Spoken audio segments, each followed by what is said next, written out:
तुम ट्रेडर्स, उम्मीद करता हूँ आप सब खैरियत से होंगे। Welcome to my channel.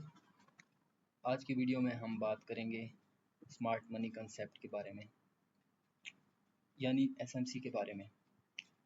तो अगर आप फॉरेक्स, गोल्ड या इंडिसेस को ट्रेड करते हैं और सोचते हैं अक्सर कि मार्केट आपके स्टॉप लॉसेस को हंट करने के बाद ऑपोजिट डायरेक्शन में क्यों चला जाता है, तो इस वीडियो में आप समझेंगे कि मार्केट लिक्विडिटी को कैसे टारगेट करती है और बड़े इंस्टीट्यूशंस का पर्सपेक्टिव क्या होता है। सबसे पहले समझते हैं कि एसएमसी क्या है। What is SMC? एसएमसी का मतलब है स्मार्ट मनी कंसेप्ट। मार्केट में दो टाइप्स के ट्रेडर्स होते हैं, पहला रिटेल ट्रेडर्स, दूसरा स्मार्ट मनी।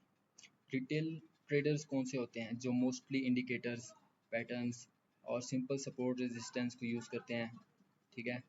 और स्मार्ट मनी कंसेप्ट कौन लोग यूज़ करते हैं? जैसे कि banks, institutions, hedge funds, large players जैसे कि बहुत बड़े बड़े कैपिटल वाले लोग, बड़ी बड़ी कंपनीज हो गई, वो लोग क्या करते हैं? वो स्मार्ट मनी टेक्निक यूज़ करते हैं। एसएमसी का बेसिकली पर्पस ये है कि बड़े प्लेयर्स मार्केट में कहाँ एंटर करते हैं, कहाँ लिक्विडिटी कलेक्ट करते हैं और प्राइस किस डायरेक्शन में मूव कर सकता है, ठीक है। तो रिटेल ट्रेडर्स को क्या सिखाया जाता है? रिटेल ट्रेडर्स का माइंडसेट क्या होता है? रिटेल ट्रेडर्स हमेशा कैसे ट्रेड करते हैं? लेट्स सपोज एक पैटर्न है, डब्ल्यू पैटर्न, लोग बहुत यूज़ करते हैं। तो रिटेलर को क्या होता है कि जब कभी भी ऐसा कोई पैटर्न बनता है, उसका ये नेक लाइन ब्रेक होने पे जब प्राइस रीटेस्ट करें तो आपने ट्रेड करना है यहाँ से बाइंग का, ठीक है। आपने क्या करना है? यहाँ से बाइंग का ट्रेड करना है, ये नेक लाइन ब्रेक होने पे यहाँ पर। रिटेलर्स को ऐसा सिखाया जाता है। लेकिन स्मार्ट मनी आपने देखा होगा यहाँ पर क्या होता है कि समटाइम्स प्राइस नीचे चला जाता है और आपका एसएल ले लेता है, ठीक है। एसएल चला जाता है, लेकिन यहाँ पर क्या है? यहाँ पर स्मार्ट मनी तो यहाँ से बाइंग कर रहा है, यहाँ पर बाइंग कर रहा है और यहाँ बाइंग कर रहा है। तो आप क्यों यहाँ बाइंग करोगे? यहाँ कॉमन सेंस की बात है, यहाँ पर क्यों बाइंग करोगे? ये चीज़ें वर्क करती हैं एसएमसी के अंदर।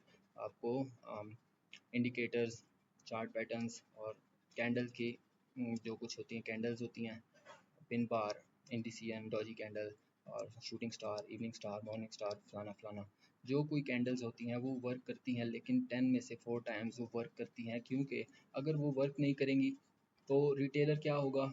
रिटेलर इसके इर्द गिर्द नहीं रहेगा। और स्मार्ट मनी क्या चाहता है? कि रिटेलर्स इसी के इर्द गिर्द रहें, ठीक है। वो लोग ट्रेंड लाइन के ब्रेकआउट पे, सपोर्ट रेजिस्टेंस के ब्रेकआउट पे ट्रेड्स लें। और स्मार्ट मनी क्या करता है? स्मार्ट मनी उनकी लिक्विडिटी को हंट करता है, ठीक है। अब आप कहोगे कि लिक्विडिटी को कैसे हंट करता है, लिक्विडिटी क्या है, ठीक है। तो लिक्विडिटी जो है वो फ्यूल है, मार्केट का ईंधन है किस्म का। मार्केट ने अगर सेल से बाय जाना है तो वो लिक्विडिटी हंट करके बाय में जाएगा। अगर बाय से सेल में आना है तो बाय साइड लिक्विडिटी लेके सेल में आएगा। यानी मार्केट हमेशा लिक्विडिटी को देखता है, लिक्विडिटी हंट करता है, कभी बाय की कभी सेल की। अब रिटेलर्स का क्या होता है? रिटेलर्स के जब लेट्स सपोज हम रिटेलर ट्रेडर हैं, ठीक है। रिटेलर्स की क्वांटिटी बहुत ज़्यादा है, रिटेलर्स इस मार्केट में बहुत ज़्यादा हैं। जैसे कि $1000, $5000, $100 और $1,000,000, ठीक है। $1,00,000, $10,00,000, ये रिटेलर्स के पास फंड्स होते हैं। अब रिटेलर्स क्या है? रिटेलर्स बहुत ज़्यादा है मार्केट में, फिर भी 99% रिटेलर्स ट्रैप होते हैं, ट्रेडर्स फेल होते हैं। वो क्यों होते हैं? स्मार्ट मनी उनको ट्रैप करता है, स्मार्ट मनी उनको इसी चीज़ में उलझाए रखता है। और स्मार्ट मनी कैसे उनकी लिक्विडिटी को हंट करता है? लेट्स सपोज आपने देखा होगा रिटेलर्स बहुत ज़्यादा क्यों है। रिटेलर्स आपके इर्द गिर्द देखे होंगे आपने अगर, तो फॉर एग्ज़ाम्पल आपके घर के पास, मेरे घर के पास एक शख्स है, उसके पास 10 करोड़ रुपए हैं, ठीक है। तो ऐसा तो नहीं हो सकता कि वहाँ पे हर दूसरे घर में, तीसरे घर में एक बंदा है उसके पास 10 करोड़ हो, इम्पॉसिबल है ना। और ऐसा ज़रूर होता है कि एक बंदा उसके पास लाख रुपए है, तो ऐसे हज़ारों होंगे जिनके पास 2 लाख, 5 लाख, 4 लाख। यानी रिटेलर्स बहुत सारे हैं और स्मार्ट मनी बहुत कम। लेकिन स्मार्ट मनी क्यों प्रॉफिटेबल रहता है, ये हम आगे जानेंगे। तो बेसिकली पर्पस यही है, हमारा पर्पस यही है कि हमने समझना है कि बड़े प्लेयर्स मार्केट में कहाँ एंटर होते हैं, कहाँ लिक्विडिटी कलेक्ट करते हैं और प्राइस किस डायरेक्शन में मूव कर सकती है। ठीक है, लिक्विडिटी कैसे कलेक्ट करते हैं? देखो, अगर तो रिटेलर है, एक रिटेलर अब ऑर्डर लगाता है बाइंग का, ठीक है, तो वो ज़्यादा से ज़्यादा 10 लॉट डालेगा, 20 लॉट का ऑर्डर डालेगा, 30 लॉट का ऑर्डर डालेगा। वो सेल का ऑर्डर डाल रहा है तो भी इतना ही 20-50 लॉट 100 लॉट डालेगा और हमारा ऑर्डर क्या होता है, एग्जीक्यूट भी हो जाता है फ़ौरन से। ठीक है, तो इतना बड़ा ऑर्डर कैसे एग्जीक्यूट हो जाता है? वो इसलिए कि मार्केट में कोई होता है सामने सामने कोई बड़ा प्लेयर होता है जो आपके ऑर्डर्स को फिल करता है। ठीक है, अगर आप बाय कर रहे हो वो सेल के लिए रेडी है, अगर आप सेल कर रहे हो वो बाय के लिए रेडी बैठा होता है। लेकिन जब वो लोग अपना ऑर्डर डालते हैं, वो इंस्टीट्यूशंस हो गए, वो फंड्स, हेज फंड्स हो गए हैं, बड़े बिग प्लेयर्स हो गए हैं, उन लोगों के ऑर्डर्स कैसे होते हैं? वो हज़ारों की तादाद में ऑर्डर्स डालते हैं। ठीक है, वो billions of trillions of dollars trade करते हैं। तो उनके ऑर्डर्स जो होते हैं वो मार्केट में कैसे एग्जीक्यूट होते हैं?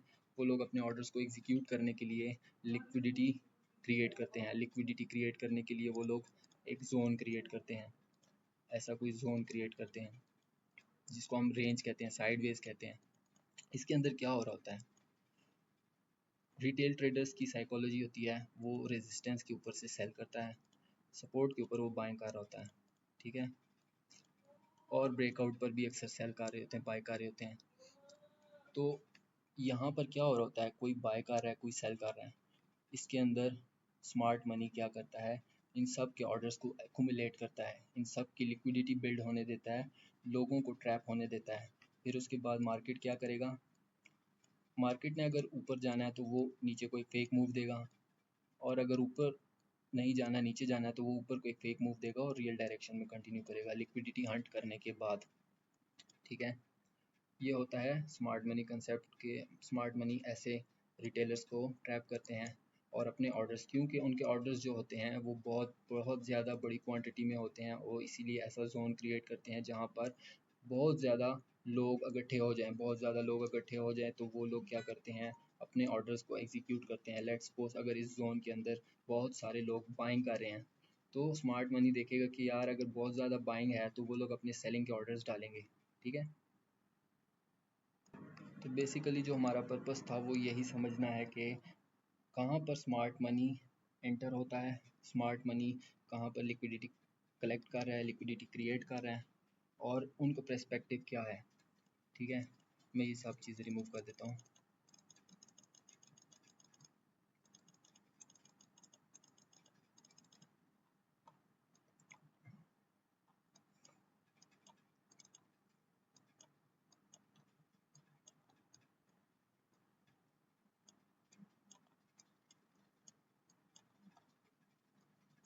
अब एसएमसी का मतलब तो आप सबको समझ आ ही गया होगा, उम्मीद है, होपफुली आप समझ गए होंगे एसएमसी का मतलब क्या है।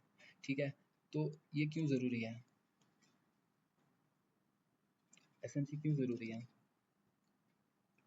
मैंने आपको बताया कि मार्केट में दो तरह के ट्रेडर्स हैं, रिटेल ट्रेडर्स हैं और स्मार्ट मनी। अब रिटेलर्स को ट्रैप करने के लिए मार्केट क्या करता है, रिटेलर्स जो होते हैं वो कंसोलिडेशन में फंस जाते हैं, या तो वो इंडिकेटर्स पर टिके रह जाते हैं, या तो वो चार्ट पैटर्न्स और कैंडलस्टिक पैटर्न्स को देख के उसके अंदर ट्रैप हो जाते हैं। और स्मार्ट मनी का पर्पस भी मैंने आपको बता दिया कि स्मार्ट मनी कैसे अपना पोजीशंस एग्जीक्यूट करता है और ऑर्डर्स फिल करता है। तो इम्पोर्टेंट क्यों है स्मार्ट मनी, एसएमसी को समझना इतना इम्पोर्टेंट क्यों है? ट्रेडिंग में अक्सर बिगनर्स सिर्फ ये देखते हैं कि प्राइस ऊपर आ रहा है या नीचे जा रहा है, लेकिन प्रोफेशनल ट्रेडर्स ये समझने की कोशिश करते हैं कि प्राइस मूव क्यों कर रहा है। ठीक है, प्राइस मूव क्यों कर रहा है। एसएमसी हमें मार्केट के कुछ इंपॉर्टेंट कंसेप्ट समझने में हेल्प करता है, और वो कंसेप्ट क्या हैं? वो सबसे पहले है मार्केट का स्ट्रक्चर समझने में, हमें स्ट्रक्चर आइडेंटिफाई करने में मार्केट बुलिश है, बेरिश है या रेंज में है। इससे हम ट्रेंड के अगेंस्ट ट्रेड लेने से बचते हैं। ठीक है, लिक्विडिटी को समझना, मार्केट हमें एसएमसी बताता है कि लिक्विडिटी को समझना ज़रूरी, कितना ज़रूरी है। और लिक्विडिटी को समझना, मार्केट में अक्सर प्राइस उन एरियाज़ की तरफ जाता है जहाँ ज़्यादा ऑर्डर्स और स्टॉप लॉसेज होते हैं। ठीक है, वो लिक्विडिटी होती है। लिक्विडिटी को समझ कर ट्रेडर बेटर एंट्रीज प्लान कर सकता है, और बेटर एंट्रीज प्लान करे तो उसकी विनिंग रेशो ज़्यादा हो जाती है, लॉस रेशो कम। बेटर एंट्री एरियाज़ के लिए हमारे पास order blocks, fair value gaps, supply demand को मैं नहीं देखता हूँ, सप्लाई डिमांड आईसीटी के अंदर मैं प्रेफर नहीं करता हूँ, I am sorry, but supply demand की मदद से, सप्लाई डिमांड के जोन की मदद से, सप्लाई डिमांड नहीं, सप्लाई डिमांड नहीं, ठीक है। तो हम लोग क्या करते हैं, fair value gaps, order blocks, ये होते हैं रेफरेंस पॉइंट्स। ऑर्डर ब्लॉक हो गया, एफपीजी हो गया, रिक्लेम ब्लॉक, रिजेक्शन ब्लॉक, ये होते हैं reference points to an institutional order flow, ठीक है, जहाँ पर इंस्टीट्यूशंस अपने ऑर्डर्स, पेंडिंग ऑर्डर्स फिल करते हैं और एग्जीक्यूट करते हैं। सबसे लास्ट में आ जाता है रिस्क मैनेजमेंट को कैसे इम्प्रूव किया जाए। तो एसएमसी के अंदर हम ये भी समझते हैं कि एसएमसी आपको एग्जैक्ट फ्यूचर नहीं बताता है, लेकिन आपको एक लॉजिकल इनवैलिडेशन पॉइंट्स दे देता है, जहां आप कह सकते हो कि अगर प्राइस से चल रही, जहां आप कह सकते हो कि अगर प्राइस यहाँ आ गई तो मेरा आइडिया गलत है, ठीक है। मार्केट में सबसे पहली चीज़ जो है वो क्या है, जो फंडामेंटल्स हैं, बेसिक। आईसीटी में Michael J Huddleston, engineer of ICT, मेरा मेंटोर आईसीटी में, वो बताता है, आईसीटी एसएमसी कंसेप्ट, हम आगे चल के आईसीटी कंसेप्ट्स पे काम करेंगे, वो बताता है कि मार्केट के अंदर क्या चीज़ें ज़रूरी हैं। 4 चीज़ें हैं, कंसोलिडेशन है, ठीक है, एक्सपेंशन है, रिट्रेसमेंट है और रिवर्सल है। लेकिन अ कंटेक्स्ट और फ्रेमवर्क सराउंडिंग द आइडिया, वो सबसे बड़ी चीज़ है, सबसे ज़्यादा ज़रूरी है कि आपका जो कंटेक्स्ट, यानी आप कोई भी ट्रेड ले रहे हो, उसके लॉजिक क्या है, उसका रीज़न क्या है, उसके रिलेटेड उसके सराउंडिंग का आइडिया क्या है, कंटेक्स्ट और फ्रेमवर्क सराउंडिंग द आइडिया। उसके अंदर क्या होता है कि जब आप कोई ट्रेड ले रहे हो, आपको पता होना चाहिए कि मार्केट यहाँ पे क्यों है, कहाँ से आया, कहाँ जा सकता है। और उसके बाद आता है उसके अंदर इंस्टीट्यूशनल रेफरेंस पॉइंट्स, ठीक है, जैसे कि एफवीजी हो गया, इक्विलिब्रियम हो गया, प्रीमियम डिस्काउंट हो गया, और ये चीज़ें हम आगे चल के बहुत सारी चीज़ें जो हम सीखेंगे। तो एसएमसी कोई मैजिक स्ट्रेटजी नहीं है जो हर ट्रेड को कोई विनिंग ट्रेड बना दे, या ये सिर्फ मार्केट को समझने का एक फ्रेमवर्क है। असल success market structure, risk management और डिसिप्लिन से आती है, ठीक है। तो एसएमसी का जानना आपके लिए कितना ज़रूरी है, एसएमसी को समझना कितना ज़रूरी है, उम्मीद है आपको इस वीडियो में समझ आ गया होगा, और इंशाल्लाह नेक्स्ट वीडियो में आपके लिए बहुत अच्छा सा कंटेंट लाऊंगा, बहुत इंफॉर्मेटिव चीज़ें होंगी। इसके बाद हमारे पास है फ्रैक्टल, हम फ्रैक्टल को समझेंगे, फ्रैक्टल क्या होता है और फ्रैक्टल कैसे वर्क करता है इस मार्केट के अंदर।